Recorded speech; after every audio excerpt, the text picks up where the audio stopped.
This video looks at radical feminism, a movement that grew in the 60s, 70s, and 80s, particularly in the US and other Western countries.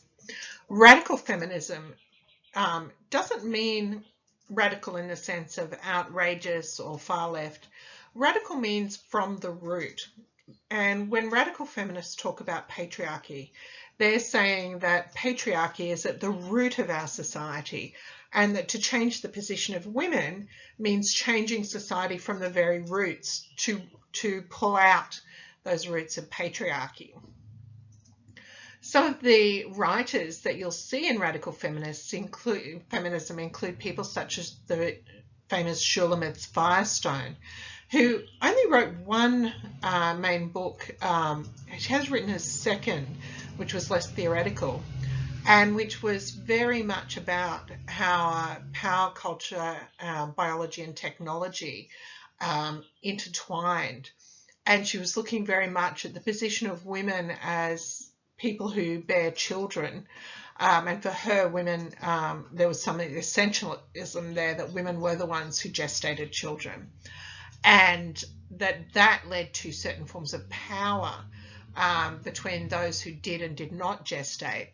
And that the only way to make a difference to that would be through the use of new technologies that disengage the requirement that one class or one gender of people would be primarily responsible for physical gestation of children. And there's a quote on the slide that the end goal of the feminist revolution must be, unlike that of the first feminist movement, not just the elimination of male privilege, but of the sex distinction itself. Genital differences between human beings would no longer matter culturally. So she's saying that there must be a complete change culturally between the positions of men and women, and that there should be no distinction based on physicality.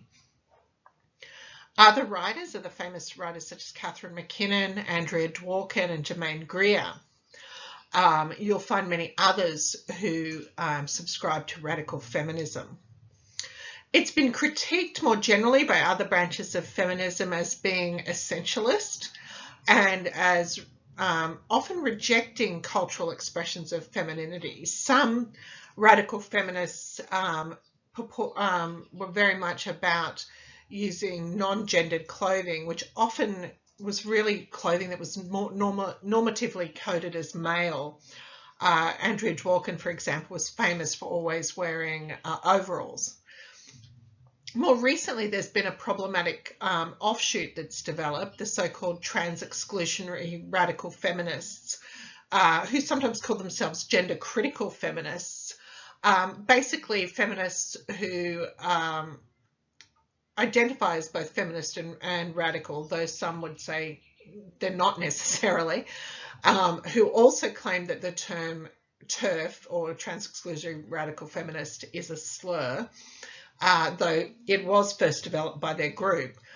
And it is a group that essentializes trans people as their gender being their sex at birth, and that trans people that it claims that trans people are mentally ill or deliberately attempting to infiltrate the spaces of the other gender.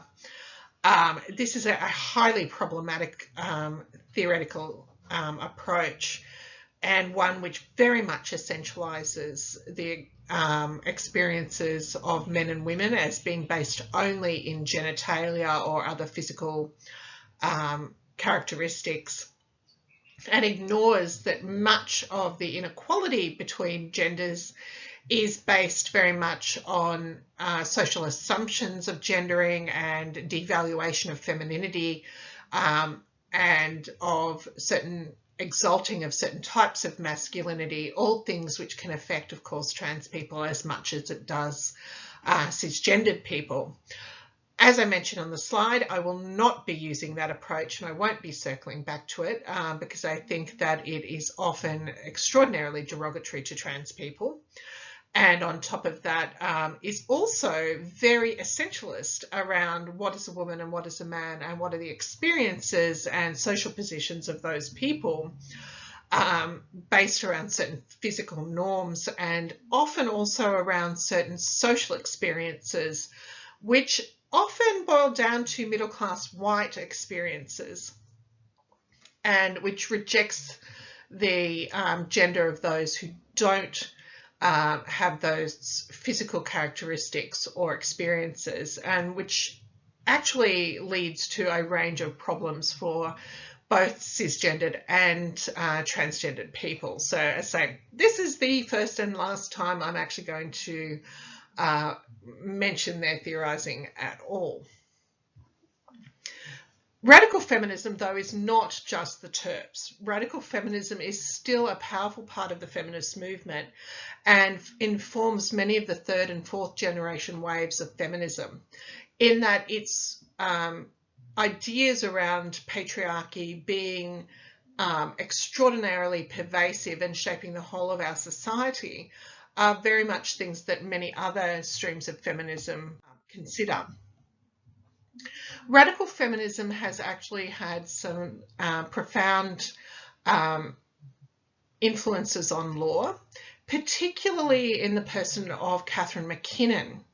McKinnon still works, and you'll see from the videos that I've provided, still works with the UN around things such as sexual assault and law at the international level and in areas of conflict, and has been extraordinarily influential in having those gendered harms, which are gendered for all people who experience sexual assault, whether cis, trans, male or female.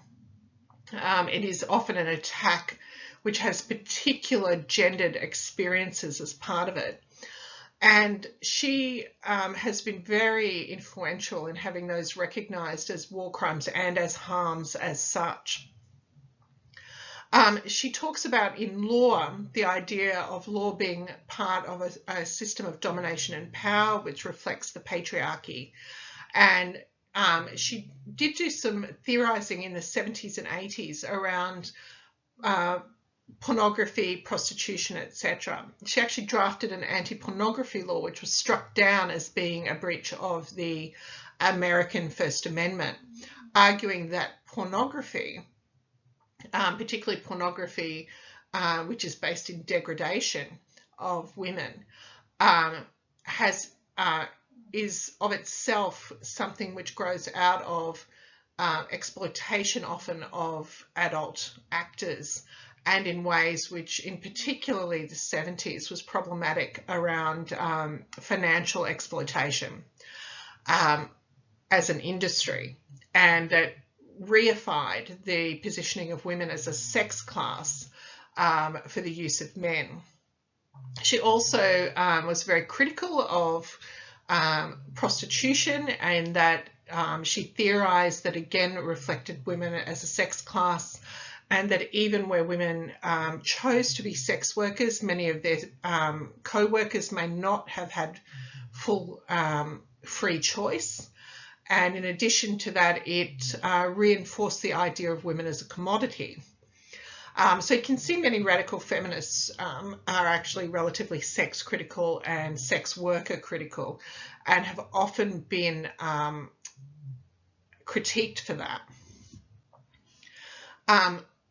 She theorized that we should seek women's voice, look behind our silences, look at harms which are gendered, find ways to articulate those. And she was actually one of the people who articulated sexual harassment as a harm and a gendered harm. Some gave it a name and therefore allowed people to speak out about it by naming it. And she's very much about finding and naming gendered harms. She thinks it doesn't matter if there is difference, as cultural feminists think, between men and women, or sameness, which is often the basis of liberalism, that men and women have the same abilities. But what mattered to her was fighting systems of dominance, not necessarily whether those systems of dominance were based in differences between men and women or sameness and abilities between men and women. Another theorist who looked particularly at law was Dworkin. She talked about how men have the metaphysical assertion of self via law and custom in our Western society. That is, they are able to metaphysically have their interests prioritized by the law. This comes from having greater physical strength than many women, which then led to domination of women by force, which gave them power in society and over particular women and women generally, which then gave them a power of naming things. Thus, they are able to name harms and name what should be responses to those harms or defenses against those harms. They have the power through force of owning things originally and of taking ownership from women under laws like earlier coverture laws, and the power of sex. Dworkin is the one that many people misattribute the quote that all sex is rape to. She actually was more nuanced than that and talked about how in a modern patriarchal society it was extraordinarily difficult to separate powers of structures of power from abilities to consent. She didn't, as such, say all heterosexual sex is rape. But she did problematize consent in a society, particularly a society in the 1970s and 80s, where women were substantially often financially beholden to men as well as culturally disempowered, and how that affected abilities to consent. Again, a position later critiqued by third wave feminists as being rather sex negative. In jurisprudence, there have been critiques of radical feminist jurisprudence, including that they tend to essentialize women as objectified sex objects, which, yes, to some degree, I think they actually do. They're saying society does that rather than individual women. But the critique is that that does not always give space for women's own perceptions of sex as an act, or their experiences of sex, or their experience of empowerment during sex. Cornell and McKinnon have a bit of a history of debate backwards and forwards, and Cornell would say that McKinnon looks at what women are, and especially at the current time that she is theorizing, but does not look forward to the idea of a Lacanian move to what Lacan and Cornell refer to as jouissance. That is a future possibility of a reclamation of joy. And some would say that radical feminism remains within the confines of masculine analysis frames, particularly post-modern feminism.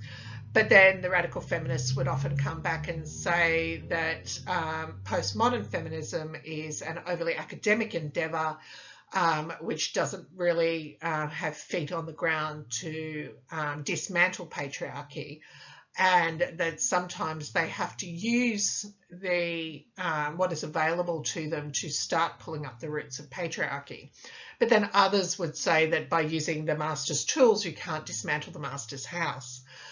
Famous quote from, I think, Alice Walker from memory. So that's radical feminism.